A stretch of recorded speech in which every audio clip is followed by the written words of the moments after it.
Yo, welcome back to the channel. My name is Rashad Milligan, and if you are new to the channel, this is the Road to 5K Sales. What a game we just had right there, baby. We had LSU fall short to the Auburn Tigers. At the buzzer. Let me see. Hold on, it wasn't at the buzzer, but it was a close game. Tight game throughout. Auburn had pretty much control the entire time, at least through the second half when I tuned in. Everybody say thank you, Angel. Comment, thank you, Angel. Angel's the one that at least alerted me about the upset alert. I was washing dishes at the time. She said Auburn. I said, I know they're not playing no LSU today.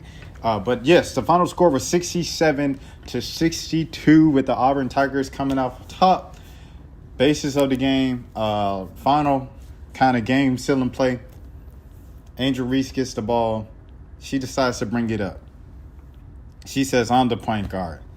She brings it up. She's dribbling the ball, running down the clock at the top of the key. Not even at the top of the key. She had the logo at this point. She almost passed mid-court. It's almost backcourt violation. Anyways, she's looking, running down the clock. 2 dribbles, a little behind the back move. Smooth move to get to the basket. I ain't going to lie to you. But when she went up, smack, Jemiah Mingo Young, the former Mississippi State great Jemiah Mingo Young, saves the day, takes the ball out of her hands. And, that's the ball game right there. Oh, excuse me. Hold on. Yeah. I saw her with Alabama. I was like, hey, she was Mississippi State. Alabama as well. So former Mississippi State / Alabama great Jemiah Mingo Young. And with that, they took the game. The Auburn Tigers took the game right there on the plains over in Auburn, about an hour and a half south of here. Anyways, let's get into it, man. From the time that I tuned in, it was a lot to take away. I tuned in midway through the fourth quarter, but I still had a lot to take away from the game. I guess the first thing was Haley Van Lith.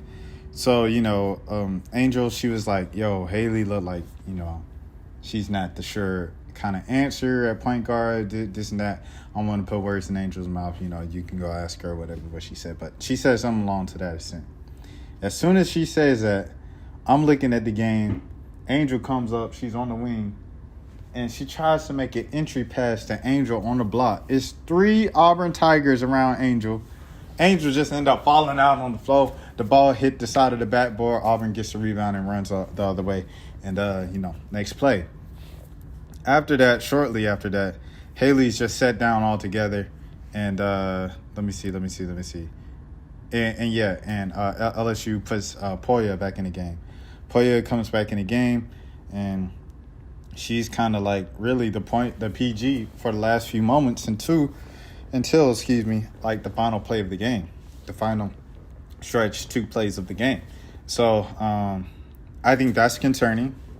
I think the fact that they did lose that first game to Colorado, first game of the year, I think that was concerning. If anything, that is good. The fact that Anissa and Angel can both have double-doubles in the same game. The thing that is good is Flau'jae Johnson is probably the most consistent player. You kind of know what you're going to get from her every single night. It's either just a solid performance with all-around things that you don't see on the stat sheet, or just a scoring outburst every now and again. And that's a good thing for them. Michaela Williams, she didn't get into double digits scoring, and she missed a late shot.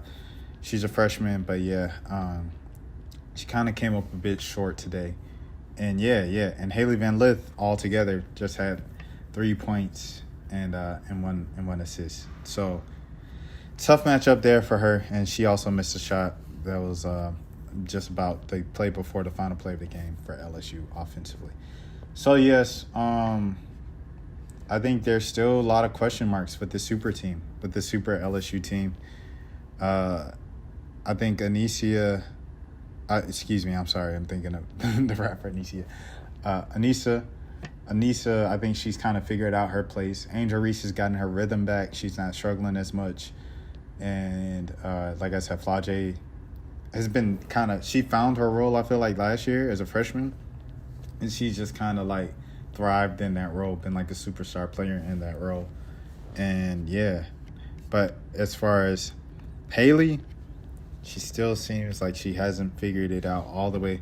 I think she had a good game last week against who they played. They played Ole Miss last week. Let me see. Hold on. I believe it was the Ole Miss game from last week, and Haley played well then. Yep, it was Ole Miss last week. That was a single-digit game, and Haley only had 13, but she might have hit a big shot or whatever down the stretch. But yeah. So Haley's still trying to figure it out with the team. And at this point of the season, bro, we almost in February. It's the final stretch. It's the final couple months, before postseason time. And LSU still looks like they haven't quite figured it out yet. They're in tight games. And they have 2 losses. I mean, it just is what it is right now. That's why they aren't in the top 5. But I think it'll just be very interesting to see what comes about this down the stretch. Yes. I don't know, man. Because it's like when a lot of it rides on Michaela. From what I've seen this season, Michaela's kind of been more consistent and more dependable offensively when you talk about scoring than Haley has. So, it's all kind of dependent on Angel Reese and Michaela. Those are kind of like the two to lead the charge and everything offensively with the scoring load.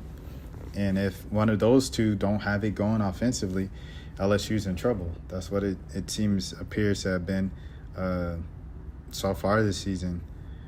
Maybe they figure it out. Maybe they just put everything to the side and just go ISO and go hot hand in the tournament and in the postseason and see how far that takes them. I know, when Angel was out with her suspension or whatever you want to call it earlier in the season, Anissa Morrow, she really stepped up in that tournament, in that holiday tournament they had and stuff like that. And Flage, you know what she can do. Obviously she's in a row right now, so the stats might not show it all the time, but Flage is one of them. Don't get it twisted for sure. But I think it's still, there's a lack of depth there still, and I don't know, man. LSU's just too flaky. The good news is there's not, South Carolina, them jokers, I ain't gonna lie. South Carolina, them jokers is looking different. I ain't gonna lie to you. But I don't think there are that many just outright dominant teams this season outside of what you would say like a South Carolina. So that's the good news for LSU. To still give them a chance to defend and repeat, go back-to-back. But repeating is a difficult thing to do. They've had a lot of distractions in the offseason. They had a lot of distractions earlier in the season. The games have been close, even the games that they pulled out, and now they have 2 losses, and we're in about the middle of January. So I don't know. How you feeling about LSU, guys? Have you given up on LSU? Are you still believing? Do you still think there's plenty of basketball to be played? And LSU just has so much talent that you don't want to write them off, especially as the defending champs. But it's not looking so good right now, man. I ain't going to lie to you. Let me know in the comments down below. This is the Road to 5K subs. If you are new to the channel, my name is Rashad Milligan. And until next time, please take care of... Oh, yeah, salute to Johnny. Yeah, you got to salute to Johnny Harris, and the program that she's building over there in the Plains. Yeah, man, have to salute her. And let me see. If there's anything else I want to say. Let me see. I think I want to shout out